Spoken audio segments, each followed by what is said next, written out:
Hello students, कैसे हैं सभी। देखिए, हमने जो कल पढ़ा था इलेक्ट्रिक डाइपोल पढ़ा था, हमने साथ में पढ़ा था जब हम डाइपोल को कहाँ रखते हैं, यूनिफॉर्म फील्ड के अंदर रखते हैं या फिर नॉन यूनिफॉर्म फील्ड के अंदर रखते हैं, क्या इफेक्ट पड़ता है। देखो हमने क्या बताया था, जब भी हम किसी डाइपोल को कहाँ रखते हैं, यूनिफॉर्म फील्ड के अंदर प्लेस करते हैं, तो हमने क्या देखा था, वहां पे जो फोर्स है वो क्या था, 0 हो रहा था, लेकिन आपके पास में torque does not equal to 0। अब सेकंड केस से मैंने उसी डाइपोल को कहा नॉन यूनिफॉर्म में रखा था, ये तो हमने कहा रखा था उसमें यूनिफॉर्म में, तब उस केस में हमारे पास में क्या आता है, ट्रांसलेटरी फोर्स की value 0 but torque can never be 0। अब हम बात कर रहे हैं कि भाई हमारे पास में नॉन यूनिफॉर्म फील्ड है, तो नॉन यूनिफॉर्म फील्ड के अंदर जैसे हम डाइपोल को प्लेस करेंगे तो वहां पे हमारे पास ना तो फोर्स 0 होता है ना ही टॉर्क 0 होता है। ठीक है, ये याद रखोगे कि नॉन यूनिफॉर्म फील्ड के अंदर हमने दोनों केसेस पढ़े थे। आज जो है मेरे पास में क्या है कि जब मैंने एक डाइपोल को यूनिफॉर्म फील्ड के अंदर रखा है तो फील्ड ने उसके ऊपर फोर्स लगाया है जिसके कारण वो रोटेट करने लगा है। जब भी कोई डाइपोल एक पॉइंट से दूसरे पॉइंट की तरफ क्या करता है, रोटेट करता है, टर्न करता है, तो उसके कारण वर्क डन क्या आएगा। यहाँ जो वर्क डन, देखो वर्क डन हम क्या बताते हैं, कोई भी बॉडी भाई एक पॉइंट से दूसरे पॉइंट की तरफ डिस्प्लेस हो रही है, तो जब डिस्प्लेस होती है, डिस्टेंस लेती है, तो इस बॉडी के कारण क्या होता है, कुछ ना कुछ वर्क डन होता है। तो यहाँ पे भी क्या है कि जब इलेक्ट्रिक फील्ड ने इस डाइपोल के ऊपर फोर्स लगाया, उस फोर्स के कारण यहाँ क्या आ गया था, टॉर्क आ गया था, उस टॉर्क के कारण डाइपोल ने रोटेट करना शुरू कर दिया। तो ये रोटेट करेगी तो यहाँ पे कुछ वर्क डन होगा, और वो वर्क डन किस फॉर्म में होगा, पोटेंशियल एनर्जी की फॉर्म में स्टोर होगा।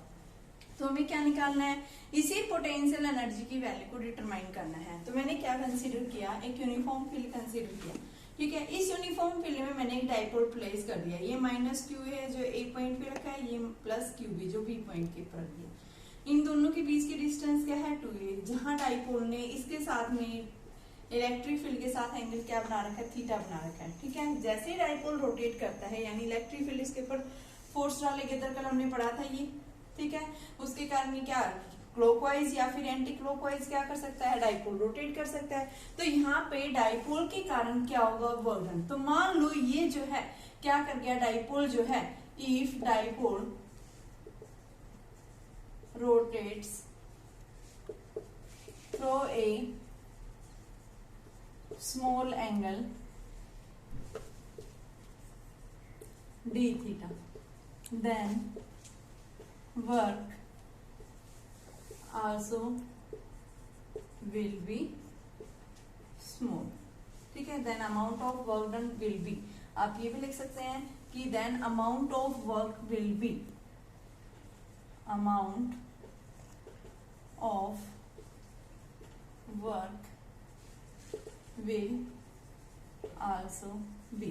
तो dw वर्क डन क्या होता है, फोर्स इंटू डिस्प्लेसमेंट होता है, या फोर्स की जगह क्या लेंगे, टॉर्क, और डिस्प्लेसमेंट क्या हो गया, थीटा एंगल से, तो डी थीटा। तो इसको टोटल निकालने के लिए इंटीग्रेट, मान लो स्मॉल एंगल डिस्प्लेस हुआ है, तो यहाँ से इनिशियली एंगल क्या था, थीटा 1 था इनिशियल एंगल, और फाइनल एंगल क्या है आपके पास, थीटा 1 तो 1 था, और ये क्या ले लिया, थीटा 2। तो ये रोटेट कर गया थीटा 1 से थीटा 2। ये हमने कंसीडर किया है कि मान लो डाइपोल एक पॉइंट से दूसरे पॉइंट की तरफ टर्न हुआ है, इनिशियल क्या था, थीटा 1, और जैसे ही टर्न हो गया है इलेक्ट्रिक फील्ड के कारण कितना एंगल आ गया, थीटा 2। तो उस केस में हमारे पास वर्क डन क्या आएगा, dw का w आ गया। अब टॉर्क की वैल्यू कल हमने पढ़ी थी, क्या पढ़ी थी, torque is equal to PE sine of theta, put कर दे, थीटा 1 से theta 2, PE sine of theta d theta बेटा। और यहाँ से हमने क्या कर दिया, इस P क्या है डाइपोल, E क्या है इलेक्ट्रिक फील्ड। ठीक है, दोनों को बाहर निकाल दिया, तो W is equal to PE, और ये क्या आ गया, थीटा 1 से थीटा 2, और ये साइन थीटा डी थीटा। अब हम क्या करेंगे, इसका इंटीग्रेट करेंगे, तो हमारे पास में इसका इंटीग्रेशन जो आएगा वो क्या आ जाएगा, PE साइन थीटा का इंटीग्रेशन क्या होता है, कोस थीटा, और इसके लिमिट्स क्या है, थीटा 1 से थीटा 2। तो क्या रखेंगे, PE cos of theta 2 minus cos of theta 1, क्या आ गया, ये वर्क डन आ गया।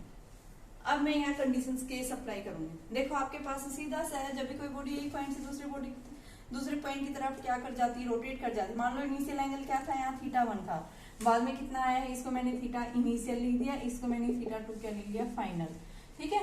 तो ये स्मॉल एंगल से टर्न कर गया, जहां पे इनिशियल θ1 था ये θ2 था, तो हमने क्या कर दिया फोर्स इंटू डिस्प्लेसमेंट, फोर्स की वैल्यू कल हमने निकाली थी टॉर्क की फॉर्म में, टॉर्क के कारण रोटेट कर रहा है तो टॉर्क क्या आ गया Pe sin θ आ गया इंटू डी थीटा, और फिर हमने क्या कर दिया Pe बाहर निकाल दी, sin θ का इंटीग्रेशन क्या, sin θ का इंटीग्रेशन क्या होता है cos θ, और फिर हमने इसकी लिमिट्स रख दी। अब मैं यहाँ कुछ कंडीशंस अप्लाई करूंगी, तो देखिए क्या कंडीशंस आएंगी मेरे पास में। मैं यहाँ केस फर्स्ट अप्लाई कर रही हूँ, केस फर्स्ट, इफ θ1 मान लो इनिशियली क्या था आपके पास में 0 था, और वो कितने एंगल से टर्न हो गया θ एंगल से, उस केस में हमारे पास में ये जो वैल्यू आएगी, मान लो क्या कह रहा है आपके पास में इनिशियल जो है एक डाइपोल जो है कहाँ पे था, यानी कि आप इसको ये वैल्यू लिख सकते हैं Pe cos θ आई है, ठीक है। अब हम यहाँ पे मान लो कि बता रहे हैं कि डाइपोल जो है इनिशियली जो है कहाँ था 90 डिग्री के एंगल से मान रहे हैं, और फाइनली जो है वो कितना एंगल से रोटेट कर गया θ एंगल से, तो आपके पास में क्या हो जाएगा ये, ठीक है। यानी कि क्या कह रहा है आपके पास में एक जो है डाइपोल जो है इनिशियली यानी फील्ड आपके पास ऐसे है, और डाइपोल आपका ऐसे था, P और E के बीच में इनिशियल एंगल θ1 क्या था आपके पास में 90 डिग्री, और ये टर्न हो गया है किस एंगल से, यानी ऐसे ऐसे कर गया, यहाँ पे एंगल क्या बन गया θ फाइनली। तो उस केस में हमारे पास वर्क डन क्या आ जाएगा Pe cos of θ minus cos of 90, और cos 90 की वैल्यू क्या होती है 0, तो ये क्या आ गया Pe cos ऑफ θ आ गया ये, ठीक है। तो हमारे पास में ये क्या आया वर्क डन आ गया, ठीक है। और आपके पास में जो वर्क डन आएगा ये कैसा आएगा, यानी कि पोटेंशियल एनर्जी की फॉर्म में क्या होगा ये स्टोर्ड होगा, ठीक है बेटा। तो यहाँ पे हम क्या बताएंगे कि आपके पास में इनिशियल θ एंगल जो आ रहा है वो क्या आ गया आपके पास में वैल्यू ये आ गई है, ठीक है। हमने इसको इंटीग्रेट किया है, इनिशियल एंगल हमारे पास क्या था θ1 और फाइनल एंगल क्या था θ2, तो यहाँ से हमने क्या रख दिया Pe cos θ2 minus cos of θ1 रख दिया, ठीक है। तो हमारे पास ये वैल्यू आ गई, और अब मैंने फिर कंडीशंस लगा दी, तो मेरे पास जो है वर्क डन क्या आ गया Pe cos of, work done जो होता है पोटेंशियल, ये वर्क डन जो है पोटेंशियल एनर्जी की फॉर्म है। पोटेंशियल एनर्जी हमने कल 11th क्लास में पढ़ा था कैसी होती है नेगेटिव, क्योंकि ये बाउंड स्टेट के अंदर है, तो यहाँ पे ये पोटेंशियल एनर्जी आएगी कैसी आएगी हमेशा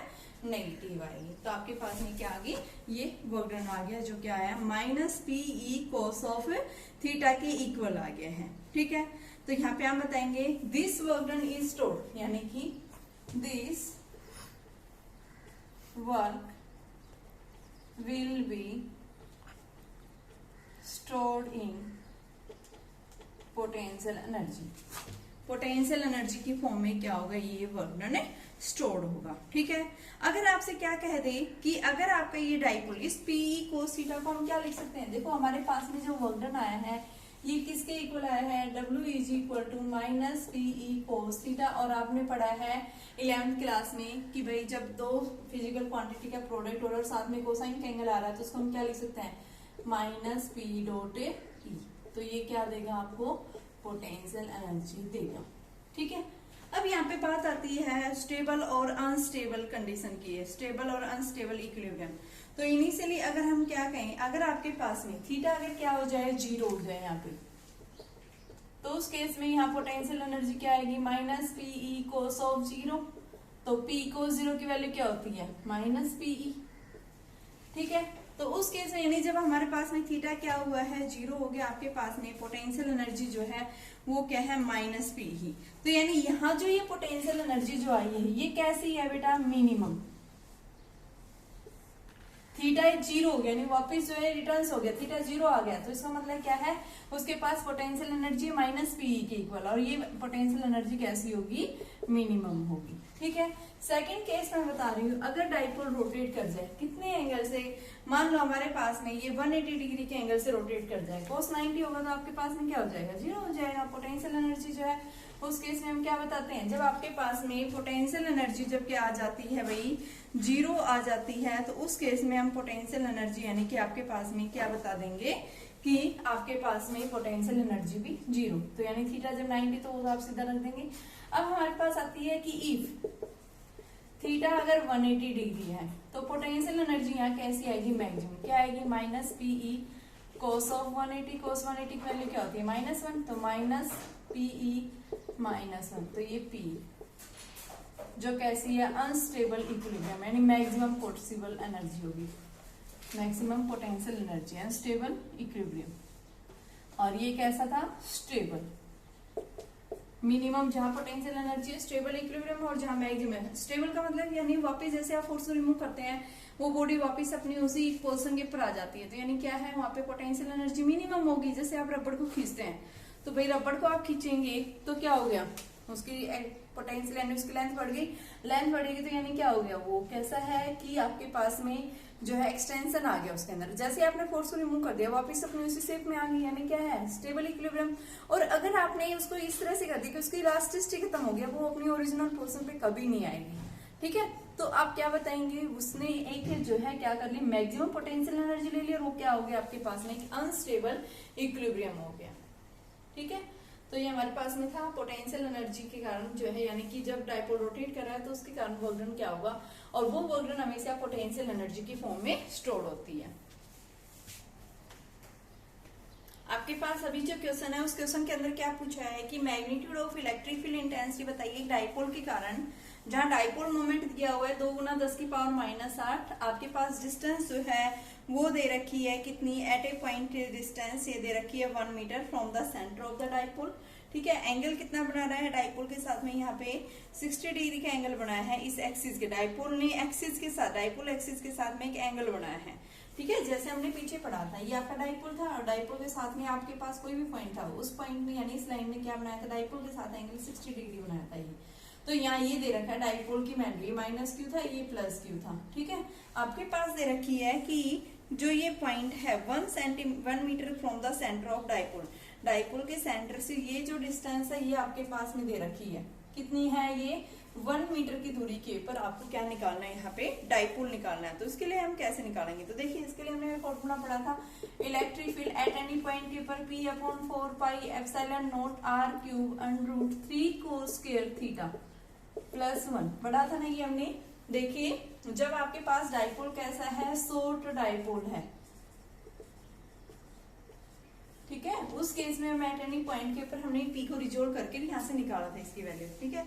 तो हमारे पास ये रिजल्ट आया था। अब यहाँ पे आपके पास में देखो पी की वैल्यू दे रखी है कितनी है, 2 × 10⁻⁸, 4πε0 9 × 10⁻9, r³ r की वैल्यू दे रखी है 1/3 √3 cos स्क्वायर 60 +1, सारी चीजें हमारे पास में दे रखी हैं। तो इसको हम क्या कर सकते हैं, सोल्व कर सकते हैं, ठीक है। तो आपके पास में क्या आ जाएगा, यहाँ से इलेक्ट्रिक फील्ड में इसको निकाल लेंगे। आपके पास ये क्वेश्चन दिया हुआ है, एक डायपोल मोमेंट है, ये वैल्यू दे रखा है, इलेक्ट्रिक फील्ड ये है, इलेक्ट्रिक फील्ड के अंदर यूनिफॉर्म फील्ड के अंदर डायपोल लाई कर रहा है। तो यहाँ पे इसने पूछा कि जब डायपोल रोटेट कर रहा है, इनिशियली डायपोल इलेक्ट्रिक फील्ड के डायरेक्शन में था और ये बाद में फाइनली जो है रोटेट हो गया थीटा 60 डिग्री। तो थीटा 1 यानी क्या बता रहे, इलेक्ट्रिक फील्ड के डायरेक्शन क्या होगा, पी और ई जब क्या होते हैं, एक दूसरे के पैरेलल होते हैं, तो उस केस में हम क्या बताते हैं, थीटा 0 हो गया, ठीक है। और फिर फाइनली क्या हो गया, 60 डिग्री के एंगल से टर्न हो गया। तो इस केस में पोटेंशियल एनर्जी पूछा है, तो अभी हमने फॉर्मूला पढ़ा था PE cos of theta 2 minus cos of theta 1। तो आपके पास में क्या आ गया, पीई cos थीटा। ये वेरी इंपॉर्टेंट क्वेश्चन है, इस टाइप के आपके पास में क्वेश्चन पूछे जाते हैं इस तरह से रोटेट, इसमें बच्चे कंफ्यूजन हो जाते हैं, ठीक है। इनिशियल कहाँ था, पी और ई के पैरेलल था, पैरेलल होंगे तो यानी थीटा क्या हो गया, 0 हो गया, ठीक है। फाइनली 60 डिग्री के एंगल से टर्न हो गया, तो cos ऑफ 60 आ गया, ये माइनस cos ऑफ 0। तो आपके पास p की वैल्यू दे रखी है 5 × 10⁻⁸, e की वैल्यू 1.44 × 10⁻⁴ और cos 60 की वैल्यू, cos 0 की वैल्यू हम लोग जानते हैं, ठीक है। तो हम क्या रख देंगे, इन सबकी वैल्यू रख देंगे। cos 60 की वैल्यू आपके पास में क्या होती है, 1/2 होती है, और ये क्या होता है, 1 होता है। तो यहाँ से हम क्या निकाल देंगे, पोटेंशियल एनर्जी। ये वैल्यू लगभग हमारी आती है 3.6 × 10⁻⁻⁴। एनर्जी की यूनिट क्या होती है, जूल होती है। आज हमने टेस्ट लिया था, उस टेस्ट के अंदर मैंने क्वेश्चंस दिया था। ये फर्स्ट क्वेश्चन आपके पास में, क्वेश्चन में क्या बताया था, एक मेटेलिक सेल है, उस मेटेलिक सेल के अंदर पॉइंट चार्ज क्यू प्लेस किया हुआ है इस मेटेलिक सेल के इनसाइड, यहाँ पे कोई चार्ज है क्यू, ठीक है। इनसाइड इट्स कैविटी, कैविटी है ये, कैविटी के अंदर प्लेस किया है यहाँ पे। Which one of the following diagram correctly represents the line of force. तो लाइन ऑफ फोर्स को कौन सी करेक्टली रिप्रेजेंट्स कर रही है, ठीक है। तो हमने यहाँ पे क्या बताया था, इसका आंसर जो है क्या होगा आपके पास में, जो है इसका थर्ड आंसर होगा, ठीक है, सबसे पहले जो है किसी भी आपने इलेक्ट्रिक फील्ड लाइंस की प्रॉपर्टी पढ़ी थी कि फील्ड लाइंस जो होती हैं वो क्या होती हैं, आपकी कंडक्टर के नॉर्मली होती हैं perpendicular to surface. Second property मैंने बताई थी कि इलेक्ट्रिक फील्ड इनसाइड जो है वो क्या होती है, जीरो। किसी भी सेल या किसी भी जो मेटेलिक आपके पास स्फीयर है उसके इनसाइड इलेक्ट्रिक, अभी क्लोज सरफेस के इनसाइड इलेक्ट्रिक फील्ड एग्जिस्ट नहीं करता है। ठीक है, तो यानी पूरा पूरा चार्ज जो है वो उसके सरफेस पे आ जाता है। ठीक है, इनसाइड चार्ज क्या होता है, जीरो होता है। तो यानी हम क्या बताएंगे, आपके पास फर्स्ट जो है इसके अंदर देखो ये क्या है, आपके पास में फर्स्ट है, यहाँ इसके बीच में क्या दिखा रहा है, फील्ड दिखा रहा है, तो यानी यहाँ पे एग्जिस्ट करेगी नहीं। ठीक है, तो यानी ये हमारा नहीं हो सकता। दूसरे केस में हमारे पास में ये जो सेकंड है इसके अंदर आपके पास में यानी क्या दिखा रहा है कि यहाँ पे तो नहीं दिखा रहा, लेकिन आपके पास में फील्ड की डायरेक्शन बेटा यहाँ इसके अंदर भी तो होंगी, आपके पास में कैविटी है यहाँ पे। ठीक है, तो यानी ये वाला भी हमारे पास नहीं हो सकता ये। ठीक है, थर्ड के अंदर हमारे पास में यानी कि आपकी फील्ड लाइंस यहाँ से पॉजिटिव चार्ज से स्टार्ट हो रही है, कंडक्टर के नॉर्मली है ये। ठीक है, पॉजिटिव चार्ज यहाँ रखा हुआ है। ठीक है, इसके अंदर भी आपकी कर्व मुड़ रही है ये, और हमेशा फील्ड लाइन जो होती है वो क्या होती है, सरफेस के परपेंडिकुलर। ये सरफेस के परपेंडिकुलर नहीं है। ठीक है, तो इसका ऑप्शन क्या होगा, थर्ड होगा। ठीक है, इन प्रॉपर्टी को ध्यान रखना है। फर्स्ट प्रॉपर्टी जो मैंने आपको बता रखी है, किसी भी फील्ड लाइंस जो है यानी क्या होती है, सरफेस के क्या होती है, नॉर्मली होती है। दूसरा हमने क्या बताया था, फील्ड जो है कंडक्टर के इनसाइड क्या होता है, हमेशा जीरो होता है। थर्ड जो सेकेंड क्वेश्चन जो है आपके पास में क्या दिया हुआ था कि दो इक्वल एंड अपोजिट चार्जेज है, एक यहाँ पे माइनस क्यू चार्ज है, दूसरा यहाँ पे भी माइनस क्यू चार्ज है। और ये जो चार्जेस हैं एक तो रखा हुआ है 0 a के ऊपर, यानी ये सेंटर है आपके पास में, और यहाँ से a डिस्टेंस के ऊपर, दूसरा माइनस a डिस्टेंस के ऊपर। ठीक है, अब बोल रहा है एक पॉजिटिव चार्ज जो है Q वो रिलीज किया गया है, ये 2a डिस्टेंस के ऊपर x एक्सिस पे प्लेस किया हुआ है।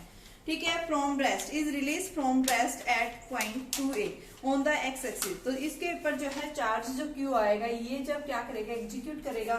तो यहाँ इसने पूछा है सिंपल हार्मोनिक मोशन में एग्जीक्यूट करेगा अपनी एक्सिस के अबाउट, या जो हमेशा ओरिजिन के रेस्पेक्ट में, यानी कि यहाँ पे रेस्ट इसकी तरफ मूव कर जाएगा और रेस्ट में रहेगा। तीसरा पूछ रहा है मूव टू इन्फिनिटी, इन्फिनिटी चला जाएगा। या फिर चौथा पूछ रहा है एग्जीक्यूट ओसिलेटरी, ठीक है, बट नॉट सिंपल हार्मोनिक। तो इसके लिए हमने क्या बताया था, सबसे पहले मान लो आपके पास ये चार्ज जो है 2a डिस्टेंस के ऊपर रखा हुआ है, ये माइनस क्यू है, ये प्लस क्यू, तो बेटा ये क्या करेगा, इसको अपनी तरफ अट्रैक्ट करेगा। इधर से ये क्या करेगा, इसको भी अट्रैक्ट करेगा इस साइड, तो इसके कारण ये जो है यहाँ से यहाँ आ जाएगा।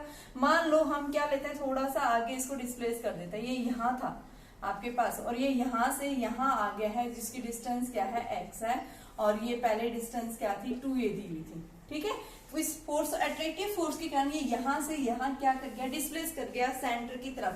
ये इसका सेंटर है O पॉइंट, इसकी तरफ क्या कर गया, ये मूव कर गया, क्योंकि यहाँ पे फोर्स लग रहा है। इसने इधर से इसके साथ एंगल थीटा बनाया, इसने इधर से एंगल थीटा बनाया है। मान लो फोर्सेस का, क्योंकि डिस्टेंस सेम आएगी, ये x है ये a है, तो ये वैल्यू क्या आएगी, सेम फोर्स आएगा। तो यहाँ पे हमने फोर्स को, तो देखो इस फोर्स ने इसके साथ एंगल बनाया, तो हम क्या लेंगे, f cos ऑफ थीटा। दूसरा इसका वर्टिकल कंपोनेंट क्या आएगा, f sin थीटा। सिमिलर ऐसे इसको लेंगे तो ये क्या आएगा, f cos ऑफ थीटा। ये क्या आएगा आपके पास, f sin थीटा। तो ये वर्टिकल कंपोनेंट्स क्या हो जाएंगे, इसके कैंसिल आउट हो जाएंगे। नेट फोर्स जो मिलेगा आपके पास में वो किधर मिलेगा, यानी नेट फोर्स जो आएगा वो क्या आएगा बेटा, 2f cos ऑफ थीटा। अब f की वैल्यू जो है वो कैसे निकालेंगे, यहाँ से f की वैल्यू निकालो, क्या आएगा, k q अपॉन में ये डिस्टेंस x स्क्वायर प्लस में a स्क्वायर, और इसका स्क्वायर होता है, तो ये आपके पास ये आ गया। ठीक है, आपके पास ये फोर्स कैसा होगा, अट्रैक्टिव, दोनों साइड से अट्रैक्टिव नेचर होगा। तो हमने क्या निकाल दी, सबसे पहले इस फोर्स की वैल्यू निकाल दी। अब मुझे नेट फोर्स निकालना है यहाँ से, ये तो हमारे पास में df स्मॉल के कारण, क्योंकि आपने यहाँ से इसके इस चार्ज के कारण निकाला था, तो आप क्या करें, यहाँ से इसका जो है नेट फोर्स निकाल लो, यहाँ df करने की जरूरत नहीं है। तो क्या आएगा, f नेट 2f, f की वैल्यू रखो, k q अपॉन में प्लस a स्क्वायर, और कोस थीटा क्या होता है, बेस अपॉन में हाइपोटेनस। बेस क्या है यहाँ पे, x, हाइपोटेनस क्या है, ये है, तो x अपॉन में a square plus x square की पावर 1/2। तो ये क्या आ गया, 2kq x upon x square plus a square की पावर 3/2। तो यानी ये जो है नेट फोर्स ये आ रहा है। तो यानी ये अगर आपके पास में एक्सेलरेशन डायरेक्टली प्रोपोर्शनल डिस्प्लेसमेंट होता तो हम क्या बताते हैं एसएचएम में। अब यहाँ ये क्या है, ये तो डिस्प्लेस हुआ है तब पोर्शन आई है। अगर ये 2a एक है डायरेक्टली प्रोपोर्शनल होता तो हम क्या बताते क्या है ये एसएचएम के अंदर। लेकिन ये क्या कह रहा है, आपके पास में जो ये फोर्स है ये जो है एक लीनियर मोशन में नहीं है। ठीक है, कभी उस साइड से क्या करा, इधर अट्रैक्ट करा, कभी इस साइड अट्रैक्ट करा, तो ये linear, not in a linear motion. ठीक है, so it execute in oscillatory motion.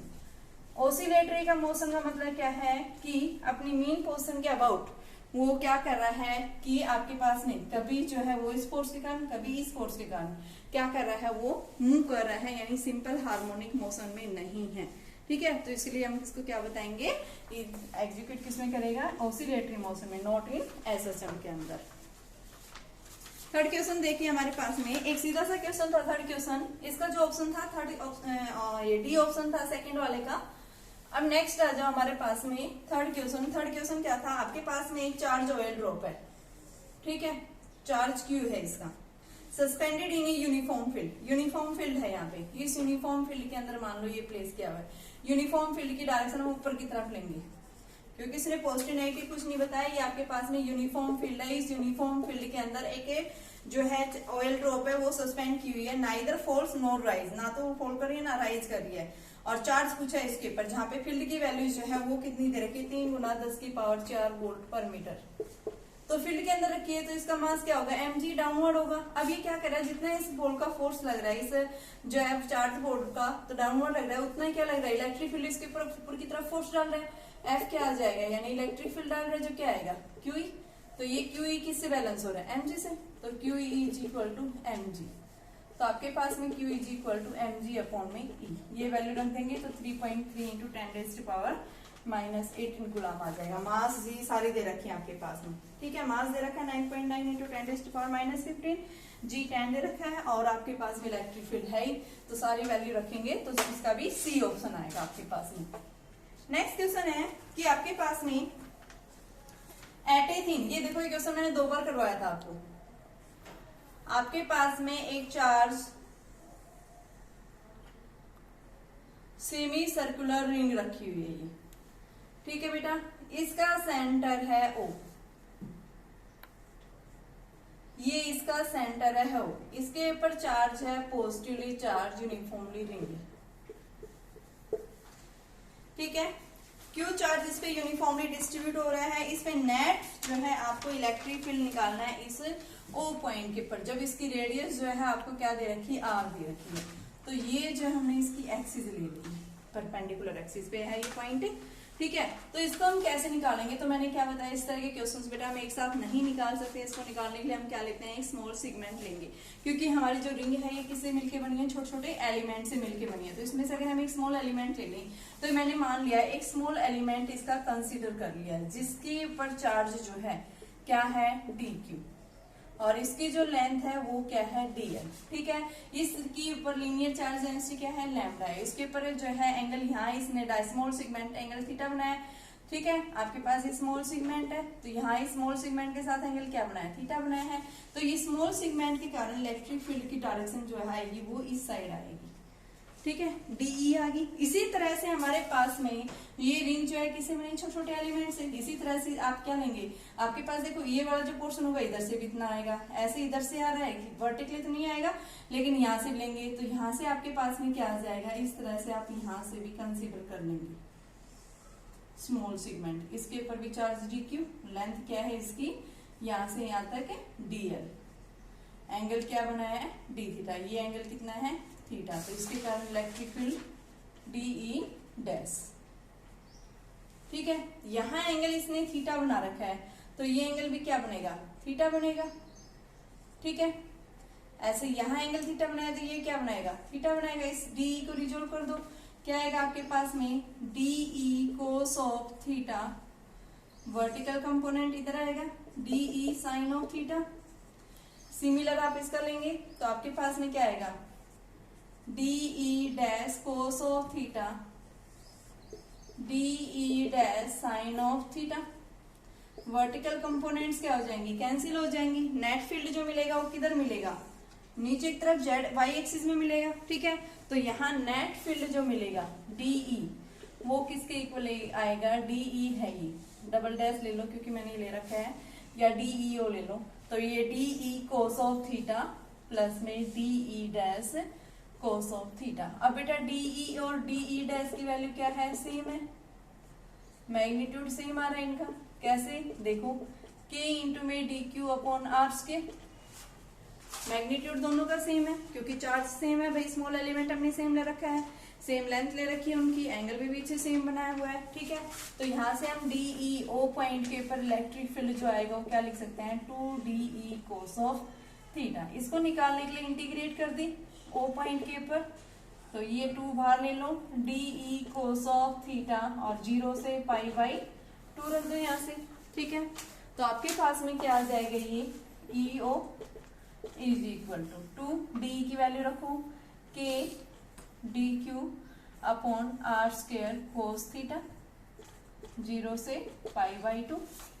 तो ये क्या आ गया, 2 अपॉन में 4 pi epsilon naught r square, और बेटा डी क्यू को देखो, लैम्डा इज इक्वल टू क्या पढ़ा था, D Q by D L.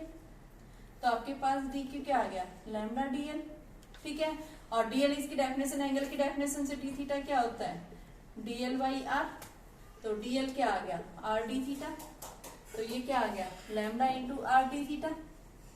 तो ये हमारा क्या बन गया, यानी के की वैल्यू रख दी, आर निकाल दिया, और डी क्यू की जगह क्या रख दी यहाँ पे, lambda r cos theta d theta, ठीक है। इसको मैंने अंदर ले लिया 0 से पाई बाई 2।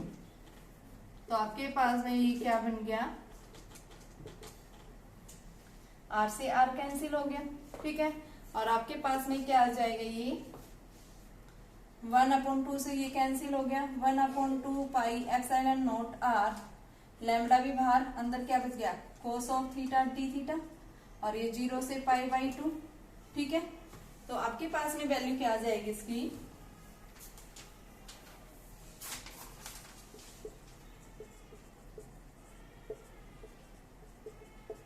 तो देखिए क्या वैल्यू आ जाएगी, यहाँ से आप इसको आगे सोल्व करेंगे, lambda upon 2 pi epsilon naught r, cos theta का इंटीग्रेशन क्या होता है, माइनस साइन, तो ये माइनस साइन, और लिमिट्स रखेंगे पाई बाई 2 माइनस साइन 0, तो ये क्या हो गया 0। तो आपके साइन पाई की वैल्यू क्या होती है, पाई बाई 2 1 होती है, तो क्या आ गया, minus lambda upon 2 pi epsilon naught r आया।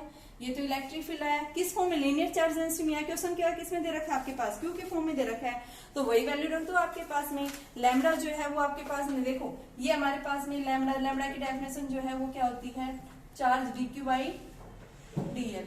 तो इसके ऊपर टोटल चार्ज कितना है, क्यू, लेंथ कितनी है, ये सरकमफ्रेंस सेमी सर्कुलर है, तो पाई आर हो जाएगी। तो यहाँ पे आप इसकी जगह लैम्डा की जगह वैल्यू पुट कर दो, तो आपके पास क्या आ जाएगा, ई ओ इज इक्वल टू, यानी कि माइनस लैम्डा की जगह रखो क्यू अपॉन में 2 pi epsilon naught r into में पाई आर, और डायरेक्शन किधर है, वाई एक्सिस में, जे कैप ले लिया। तो ये वैल्यू आ गई आपके पास में माइनस क्यू अपॉन, यानी कि minus q upon 2 pi square epsilon naught r square j cap, ये आंसर आएगा।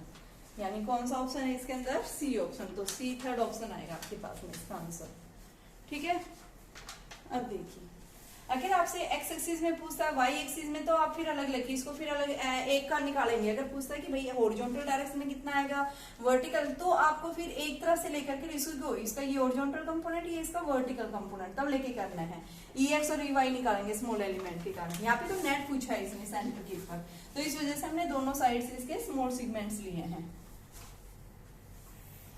क्या क्वेश्चन पूछा है, एक चार्ज क्यू है, कहाँ प्लेस किया हुआ है, दो चार्जेस क्यू इनके बीच में सेंटर में रखा हुआ है। आपका जो क्यू चार्ज है वो इक्विलिब्रियम में कब होगा, ठीक है, इस क्यू की वैल्यू पूछी है। तो इक्विलिब्रियम में होने के लिए सबसे पहले हमें क्या रखना है कि भाई हम इसको कहाँ प्लेस करेंगे, दोनों कैसे है, पॉजिटिव, तो पॉजिटिव चार्ज होगा, तो यानी थर्ड चार्ज हम कहाँ रखेंगे, मैंने कहाँ पे बताया था, बीच में रखेंगे, ठीक है। कि इनके बीच में क्या होगा आपके पास में जो है, ये इसके कारण देखो आपके पास में ये इधर इसके क्या करेगा, रिपेल करेगा, और ये इधर से रिपेल करेगा, आपके पास में ऐसे फोर्स आएंगे, तो ये क्या करेगा, इधर से इलेक्ट्रिक फील्ड इस साइड आएगा, और इसके कारण जो है देखो चार्ज जो हम पहले फोर्स की बात कर रहे हैं, यहाँ पे फील्ड की बात नहीं कर रहा। तो सबसे पहले इसने इसके ऊपर क्या किया, रिपेल्सिव फोर्स। तो ये आपके पास में ऐसे लो कि इसने इसको रिपेल किया F1, इसने इसको रिपेल किया F2 फोर्स। ठीक है, तो हमने क्या बताया कि जो है for the position of Q will be equilibrium, कि हम इसकी कहाँ इसको प्लेस करें कि ये क्या हो जाए, इक्विलिब्रियम में आ जाए। तो इसने क्या किया, जितना फोर्स इधर से रिपेल करेगा तो यहाँ से आपके पास में क्या आ जाएगा कि आपके पास में ये k q into q upon में x square is equal to k q q upon r minus x का होल स्क्वायर, ये कैंसिल हो गया। ठीक है, तो 1/x 1/r माइनस एक्स का होल स्क्वायर लिख सकते हैं ऐसे, ये से कैंसिल, r माइनस एक्स बराबर x, तो r बराबर 2x, x is equal to r/2, यानी इतनी पोजीशन के ऊपर हम इसको प्लेस करेंगे r/2। अब क्या कह रहा है, चार्ज की वैल्यू पूछी है, तो उस चार्ज, तो देखो इस चार्ज को स्टेबल यानी इक्विलिब्रियम में for Q to be in equilibrium, तो इसने इसको क्या किया, जितना रिपल्सिव फोर्स इस पे डाला है, यानी इसका जो चार्ज होगा कैसा होगा बेटा, अपोजिट नेचर का होगा, ये इसको ये अट्रैक्ट करेगा। ठीक है, उतना ये क्या करेगा, उसको रिपेल कर देगा इन दोनों के बीच में। तो आप क्या लिखेंगे कि इन दोनों के बीच में जो अट्रैक्टिव फोर्स होगा वो क्या करेगा, इन दोनों के बीच में उतना ही रिपल्सिव फोर्स। तो ये आपके पास में एक इन दोनों के कारण इसकी डायरेक्शन इधर आ जाएगी और इन दोनों के कारण डायरेक्शन इधर आ जाएगी। तो आपके पास में क्या आ जाएगा k q into q upon में x square is equal to k q square upon में आर स्क्वायर। तो आपके पास ये कैपिटल क्यू से क्यू कैंसिल। ठीक है, तो क्यू अपॉन में एक्स स्क्वायर, एक्स की जगह वैल्यू रख दो, r square by 4 is equal to q by r square, ये कैंसिल हो गया, तो क्यू की वैल्यू क्यू बाई 4। और मैंने बताया था थर्ड चार्ज जो हम प्लेस करेंगे कैसा होगा, अपोजिट नेचर का होगा। ठीक है, तो चार्ज हमारा ये कैसा आएगा, माइनस हो जाएगा। देखिए आपके पास ये दिया हुआ था कि आपको O पॉइंट के ऊपर कि आपको इलेक्ट्रिक फील्ड इंटेंसिटी निकालनी है एट द पॉइंट O। तो इस O पॉइंट के ऊपर इलेक्ट्रिक फील्ड इंटेंसिटी निकालने के लिए देखो तीनों पे सिमिलर चार्ज रखा हुआ है, सेंटर पे पूछा है डिस्टेंस तीनों की क्या होगी। सबसे पहले हमें इस डिस्टेंस को निकालना पड़ेगा। देखो A, ये पॉइंट A है, ये हमारा B है, ये हमारा C है, ये O पॉइंट, A से O, B से O, C से O क्या होगा, बराबर होगा। तो अब हमें डिस्टेंस निकालना है। सबसे पहले हमारे पास ट्रायंगल कैसी, इक्विलेटरल ट्रायंगल। ठीक है, तो इक्विलेटरल ट्रायंगल के अंदर हम पहले ये ADA निकालेंगे। तो ये ट्रायंगल हमारे पास देखो ABD ट्रायंगल बन रही है, तो हम इस ट्रायंगल ABD से क्या निकालेंगे, ट्रायंगल जो है पाइथागोरस थ्योरम अप्लाई कर दो, यानी कि AB का square is equal to BD का स्क्वायर प्लस AD का स्क्वायर। निकालना क्या है हमें, AD स्क्वायर, तो क्या आएगा AB square minus BD square. अब मान लो ये कितनी आपके पास L है, ये L/2 और ये भी L/2। इक्विलेटरल ट्रायंगल की सारी साइड्स क्या होती है, बराबर होती है। ठीक है, तो आपके पास में क्या आ गया ये, यानी कि L स्क्वायर माइनस L/2 का स्क्वायर, तो ये L square minus L square by 4, तो √3 ये आपके पास 3L स्क्वायर बाई 4 और AD निकालेंगे, AD क्या आएगा, √3/2L आ गई। अब इक्विलेटरल ट्रायंगल में जो मीडियन होता है वो हमेशा क्या होता है, AO बराबर BO बराबर CO is equal to 2/3 of AD। Median जो हमें इतनी डिस्टेंस में मिलता है। ठीक है, तो आपके पास AD की वैल्यू पुट कर दो यहाँ से, 2/3 इंटू √3/2, ये आपके पास में क्या आ गया L, 2 से 2 कैंसिल, क्या आ गया √3/3, इसका रेशनलाइजेशन कर दो, तो आपके पास 3 से 3 कैंसिल और ये डिस्टेंस हमारे पास क्या आ गई, L/√3 के इक्वल आ गई, जो हमारी क्या आई है, ये AO BO और CO। ठीक है, तो ये हमने डिस्टेंस निकाल ली है कि भाई आपके पास में जो ये मीडियन है, इस मीडियन से जो डिस्टेंस आ रही है A से O, B से O, C से O, जो कितनी आ रही है, L/√3 आ रही है। ठीक है, अब हमें क्या निकालना है, इसकी इस नेट इंटेंसिटी निकालनी है कहाँ पे, एट O पॉइंट के ऊपर। तो सबसे पहले मैं यहाँ पे लिख दूंगी कि आपके पास में AO BO और CO L/√3 आ गई है। ठीक है, अब देखो यहाँ पे इलेक्ट्रिक फील्ड इंटेंसिटी, सबसे पहले आप इसके कारण देखो, इस चार्ज के कारण electric field intensity positive charge है, कहाँ जाएगी, इस साइड, इसके कारण किधर जाएगी, इस साइड E2, और इसके कारण किधर जाएगी, E3। एक ही पॉइंट के ऊपर क्या इलेक्ट्रिक फील्ड की अलग अलग डायरेक्शन हो सकती है, नहीं हो सकती। तो यानी कि हमने क्या देखा है, ये पॉइंट हमारा एक फील्ड की डायरेक्शन इधर जा रही है, किधर जा रही है, और एक नीचे की तरफ। ये हमारा E1, ये हमारा E2 और ये हमारा E3। तो सबसे पहले मैं इन दोनों का रिजल्टेंट निकालो, और इन दोनों का जो रिजल्टेंट आएगा वो रिजल्टेंट मुझे किससे बराबर आएगा, यानी E1, E2, E3 सबकी वैल्यू सेम है, क्योंकि चार्ज सेम है, डिस्टेंस सेम है, AO, BO, CO बराबर है, तो इलेक्ट्रिक फील्ड भी क्या आएगा, सेम आएगा, सिर्फ डायरेक्शन अपोजिट आ रही है, अलग अलग आ रही है। तो सबसे पहले हम इन दोनों का रिजल्टेंट निकालेंगे, जो मैंने यहाँ से ले लिया, इसको E से रिप्रेजेंट कर दिया, ठीक है। तो E जो आएगा, इन दोनों के बीच में एंगल कितना है, 120, तो आप यहाँ से निकाल सकते हैं।